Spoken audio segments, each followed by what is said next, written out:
Ya, Assalamualaikum warahmatullahi wabarakatuh. Saya Ari. Saya Rekmo Yuniati. Oke, hari ini kita belajar apa, Bu Yuni? Belajar tentang adaptasi makhluk hidup. Ya, ini adalah materi daring ya. Materi daring ini kita selenggarakan karena antisipasi dari kegiatan belajar anak di rumah. Sementara sekolah diliburkan selama 2 minggu ya. Wow, lama juga ya Pak, 2 minggu. Makanya kita harus belajar secara online. Jangan sampai libur tapi nganggur ya. Pikiran kita juga libur juga. Nah, nanti bagaimana setelah masuk lupa pelajarannya. Oke? Ya, next.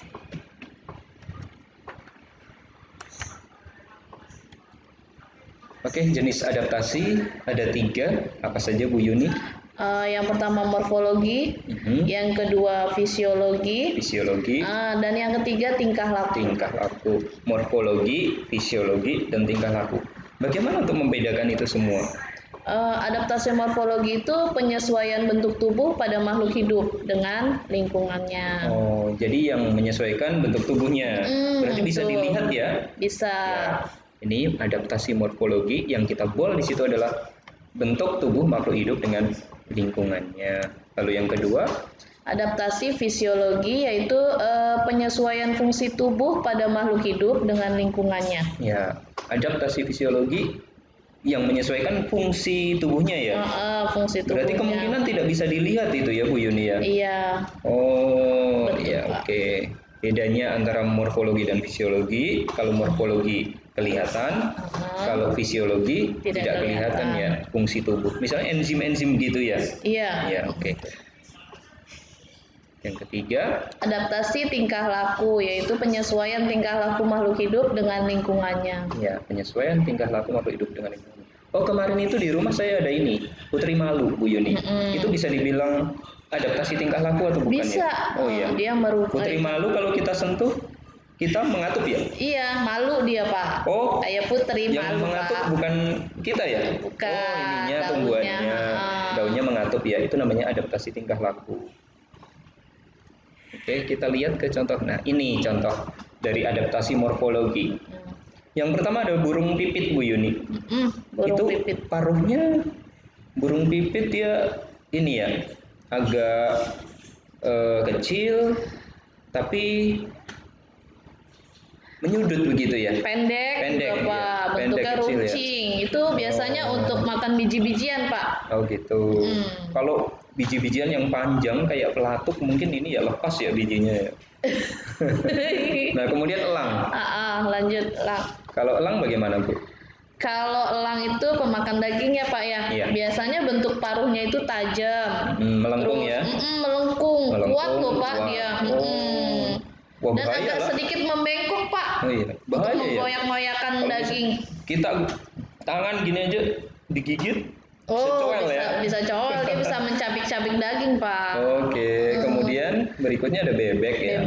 Bebek paruhnya berbentuk sudu. Sudu itu kayak sendok. Makanya sendok itu dibilang sendok bebek karena dia bentuknya melebar gitu kan. Pipih. Iya. Terus kemudian burung pelatuk. Burung pelatuk itu pemakan apa Pak tuh Pak? Burung pelatuk itu biasanya dia memakan kulit pohon, Bu. Oh. Iya, burung pelatuk. Kayak film itu ya Pak? Woody Woodpecker. Bisa matuk-matuk batang pohon. Iya, itu burung pelatuk. Kemudian ada burung pelikan. Oh, burung pelikan ini seru ya. Bentuk paruhnya itu panjang, Mak. Bawahnya ada semacam kantong gitu untuk meletakkan ikan. Untuk gitu menyimpan ikan ya. Wah, itu 2 kilo guys, saya kira cukup ya itu ya. Enggak ya? Enggak dong, Pak. Kolibri. Burung kolibri. Biasanya untuk penghisap madu ya Pak? Iya, nektar ya. Nektar. Makanya dia butuh yang runcing panjang gitu ya. Panjang. Coba kalau penghisap madu itu kayak pipit. Waduh, nggak bisa menghisapnya, susah. Pak, itu harus pakai sedotan lagi ya. Sedangkan sedotan sekarang udah dilarang. Nggak boleh. Oke, kemudian ada bentuk kaki. Kakak tua itu hewan yang suka bertengger gitu ya. Sehingga kakinya itu 2 di belakang, 2 di depan gitu. Jadi lebih kuat dia bertengger. Kemudian bentuk jari kakinya juga panjang-panjang Pak. Iya, kuat juga. Iya. Kemudian ada ayam. Ayam itu karena dia sering ngeker-eker gini ya, Bu Yuni ya. Jadinya dia bentuk kakinya itu ya kaki untuk mencari makanan di tanah. Kayak cacing ya Pak? Ya, cari cacing, cari biji-bijian dan lain-lain. Kemudian ada elang Bu.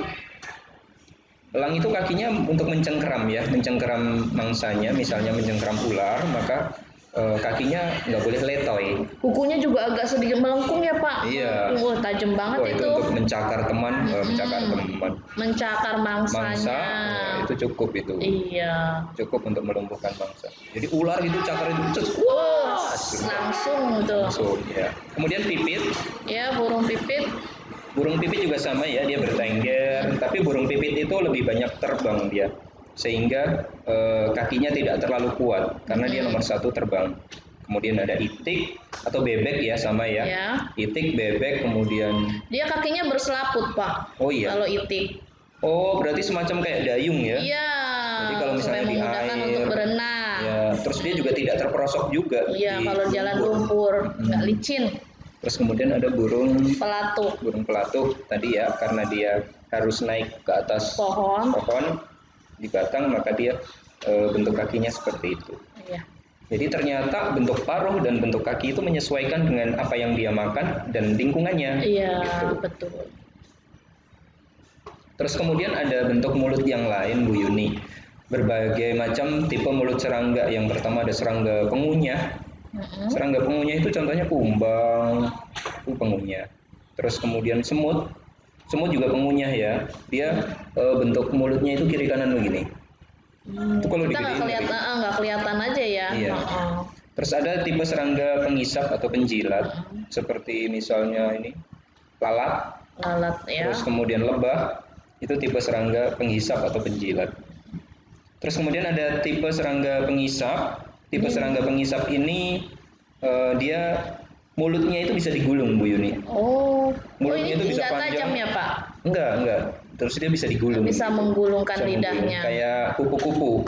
Ya. Kalau dilihat kupu-kupu itu mulutnya bisa digulung gitu. Lebih praktis, simpel ini ya.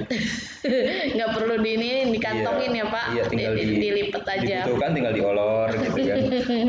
Kalau udah dikantongin gitu ya. Kemudian ada tipe serangga pengisap atau penusuk. Oh, yang tadi pengisap dan penjilat ya Pak. Kalau yang ini pengisap dan penusuk berarti ada jarumnya. Iya. Seperti nyamuk. Kalau nyamuk yang ini. Oh iya. Serangga pengisap dan penusuk. Oke, next. Kemudian itu kalau kita lihat ada harimau atau singa ya. Harimau atau singa dia memiliki taring. Untuk mengoyak mangsanya, untuk melumpuhkan mangsa, biasanya langsung menggigit bagian leher dari mangsanya. Pinter ya, dia milihnya bagian leher ya Pak ya. Iya, kalau kaki lepas Bu Yuni. Iya, bisa lah. Apalagi bagian kuku yang nggak mungkin kan? Banget ya Pak. Iya. Terus ada flamingo, dia memiliki leher dan kaki yang panjang. Karena dia sukanya kan di sungai gitu ya, supaya tidak kintir di air gitu ya. Apa itu Pak kintir Pak? Hanyut. Oh Coba kalau kakinya lebar gitu ya, ada arus kan dia terbawa Bu Yuni. Oke, bebek gitu. Iya. Kakinya. Ya lanjut Pak. Terus kemudian itu ada bentuk kaki, tadi sudah dijelaskan. Kemudian unta memiliki punuk itu ya. Untuk apa itu Pak punuk unta? Punuk unta untuk menyimpan cadangan makanan Bu Yuni. Kalau manusia kita menggunakan kulkas untuk cadangan makanan. Oh, nyimpan makanan ya Pak ya. Iya betul. Terus kemudian ada luwing ya, atau kaki seribu. Kaki seribu itu dia memiliki tubuh yang berwas-was, dia bisa menggulung pada saat ada mangsa. Jadi tubuhnya berwas-was dan bisa menggulung. Oh iya. Terus untuk tumbuhan itu ada teratai ya Bu Yuni.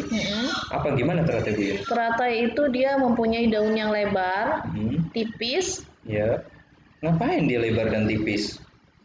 Itu dia apa namanya? Oh, dia kan hidup di air ya. Iya, betul, dia untuk mengapung di air. Iya, selain itu dia untuk mempercepat penguapan juga. Ya, karena kalau hidup di air penguapannya lambat, maka tumbuhan itu akan layu, cepat layu.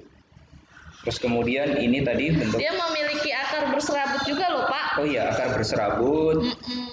Terus untuk mencegah tumbuhan terbalik di permukaan air. Jadi akarnya di bawah gitu ya, untuk memberikan beban ke bawah gitu ya. Oke. Terus kemudian ini ada hewan yang memiliki kumbang tadi memiliki mulut penjilat ya. Terus ada bunglon.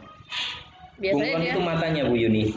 bukan warna tubuhnya. Kalau warna tubuhnya kan nanti adaptasinya yang lain, bukan morfologi. Tapi matanya, otot matanya itu dia bisa menggerakkan matanya ke sebelah arah. Oh. Saya mau melihat ke kanan sama ke kiri atau ke belakang itu bisa digerakkan secara individu. Kita bisa nggak tuh Pak ya ke belakang Pak? Bisa. Nih. Bunglon aja yang bisa ya Pak. Ya. Kemudian adaptasi fisiologi tadi yang berubah adalah fungsi tubuhnya. Seperti yang terjadi pada rayap dan hewan herbivora. Ya. Mereka memiliki enzim selulose untuk bisa mencerna serat makanan, Bu Yuni. Oh, ya. Contohnya pada apa tuh Pak? Semut ya? Rayap. Rayap. Dia kan harus mencerna kayu. Dia membutuhkan kuat enzim ya selulose. Pak, padahal binatang itu kecil ya? Iya kecil, tapi kan dia rame Bu Yuni. Hujan aja yang nggak memiliki kekuatan, tapi kalau dia rame kan kita takut juga. Iya. Keroyokan. Kemudian itu pada manusia. Organ yang hidup di orang yang hidup di pegunungan. Orang yang hidup di pegunungan memiliki hemoglobin yang lebih banyak. Itu untuk mengikat oksigen yang lebih banyak pula dan pada organ yang hidup di dataran rendah. Oke.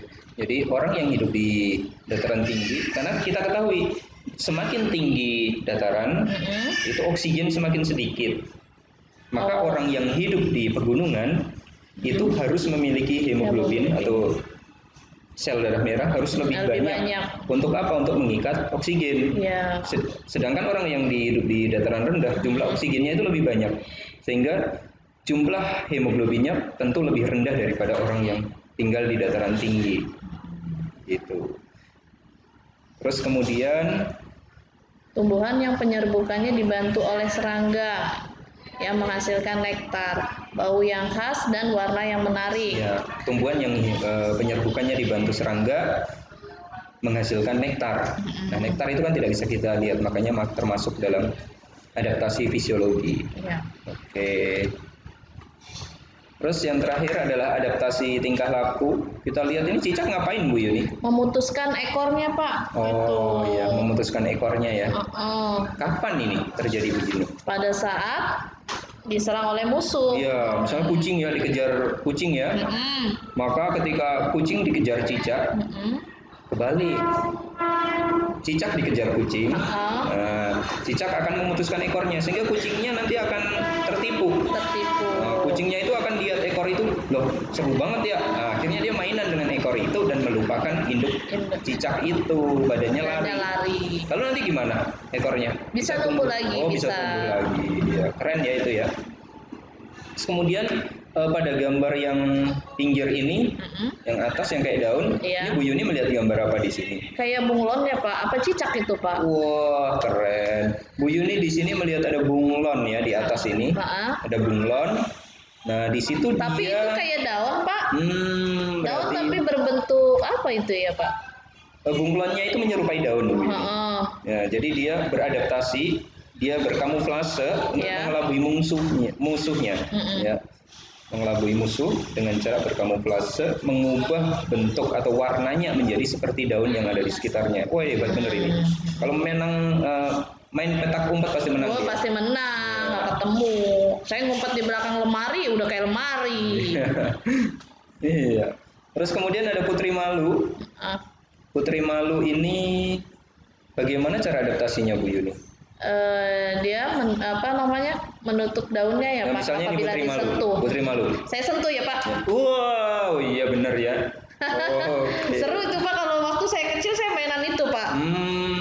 Saya sih hidup di kota nggak ada. Kemudian ini Bu Yuni ada paus ya. Pausnya mainan air ini ya? Bukan, dia mengeluarkan. Dia bernapas tuh Pak, kalau bernapas dia ke atas tuh gitu Pak, cari oksigen. Di dalam paru-parunya dia ada air. Ada air. Terus biar dia bisa mengambil udara, dia harus semprotkan air itu keluar gitu ya. Makanya kalau di Ancol tuh Pak, kadang suka dia nyembur tuh Pak, kadang lumba-lumba tuh. Ancol lagi tutup ya sayangnya. Iya, oke. Ini paus ya. Iya, ini paus. Demikian mengenai adaptasi makhluk hidup. Tadi ada 3 adaptasi. Yang pertama adaptasi morfologi berkaitan dengan bentuk tubuh. Kemudian yang kedua adalah adaptasi fisiologi berkaitan dengan fungsi tubuh. Dan yang ketiga adalah adaptasi tingkah laku berkaitan dengan tingkah laku makhluk hidup itu terhadap lingkungan atau untuk menghindari diri dari musuh. Ya. Demikian, semoga apa yang kita jelaskan bermanfaat dan selamat untuk melanjutkan mengerjakan tugas yang ada di deskripsi ya. Iya, betul. Oke, kita tutup Bu Yuni. Assalamualaikum warahmatullahi wabarakatuh. Waalaikumsalam warahmatullahi wabarakatuh.